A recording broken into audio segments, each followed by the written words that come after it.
So what do you get when you take one of the biggest unexpected hits of 2018 and you turn it into one of the biggest hits of 2021 because of leaks? Well, you get Venom, Let There Be Carnage. And I'm going to be talking about all that here in my review. So let's break it all down.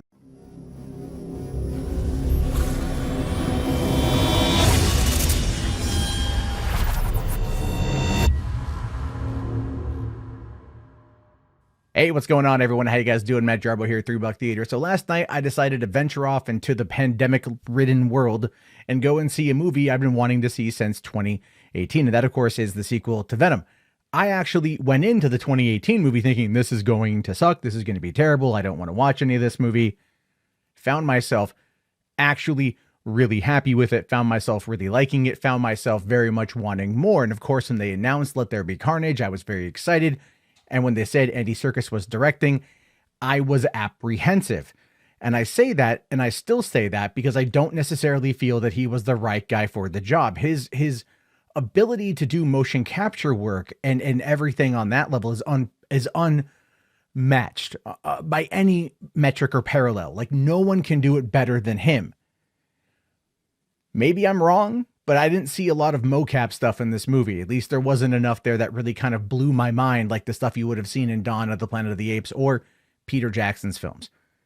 That being said, I was still optimistic because I liked the first one. And of course, everyone is coming back and I want to see what they do with it. The problem with Venom, Let There Be Carnage is the fact that the movie doesn't necessarily know what it wants to be. I'm going to try to be light. I'm not going to try to go full into spoilers on this thing. I'm sure we'll do a spoiler discussion this weekend or whatever. But the idea here with Venom, Let There Be Carnage is that obviously Carnage is coming. Cletus Kasady was teased at the end of the last movie. We know that Carnage is the villain everybody wants to see. We know that Maximum Carnage is what people want on the horizon because that's supposed to team up Spider-Man, Venom, going against Carnage. That was a big popular video game on the SNES, as well as I believe a comic run. I know it from the video games, not so much the comics. That may be out of the question now. I don't know. We're gonna have to wait and see what happens with that, but I don't quite know.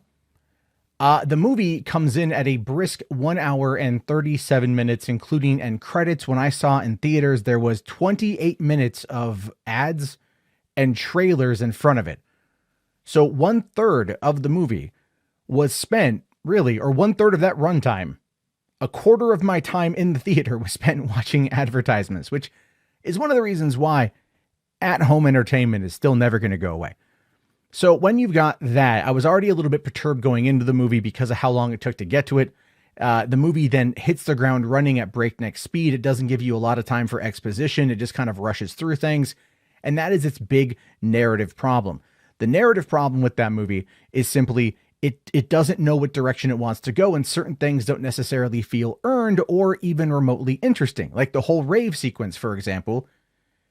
I get it. I get the whole coming out thing. It's not woke at all. But again, it didn't necessarily need to be there. And then my question is, in that particular moment in time, was Venom was he hurting people? Because that's kind of alluded to, but never once explored or brought up ever the hell again. So that in and of itself becomes a problem. There's a whole bunch of things with that from the first movie. The rules of the first movie don't make a lot of sense compared to this movie in how the symbiote is able to travel through hosts. And if you've seen both, you know what I'm talking about. And I would have liked it if they would have explained a bit more. Woody Harrelson, love the guy. I don't necessarily think he was the best for Cletus Kasady, maybe 3 years ago, but now his performance didn't get a lot of that nuanced take. Obviously, they wanted natural born killers, Woody Harrelson, and he did give a little bit of that in this performance, but then again, it was PG-13, it was watered down. So we didn't get full on Woody Harrelson in that performance. I think it could have been better if they would have allowed him to go full on crazy, but they didn't do that for some reason because Sony wanted to keep it short, keep it tight, keep it compact, and keep it PG-13 because they definitely want to play in the Marvel wheelhouse. And that, of course, is the sacrifice that they have to make. And I feel Carnage suffered as a direct result of that. And that's my biggest problem is that. Never mind Shriek. Naomie Harris is a great actress. I love Naomie Harris. A big problem with her has a lot to do with her character not really getting a great deal of setup, not really getting a great deal of exposition. She's just kind of there. There's a love story. That's cool. okay, we're just going to run with it. They're just going to kind of rush us through it. All right, fine. Now we're at a cathedral. Now we're getting married. They need witnesses. All right, a bit contrived, but whatever. And then I will say this though, the final fight scene was pretty cool. The final act of the movie was pretty cool. How it ended. I mean, how it ended for the villains was kind of iffy because again, it just felt over, done. It's quick. It's over. It's done. It's out. That's basically what's happening. Big problem with that in my mind. That being said, let me talk about what I quickly like about the film. I like the characters. I like the actors. I felt when you had Michelle Williams and Tom Hardy interacting, I liked their dynamic because you could feel the tension that came from the last movie, especially when she was like, is Venom in there? It's like, whoa, baby.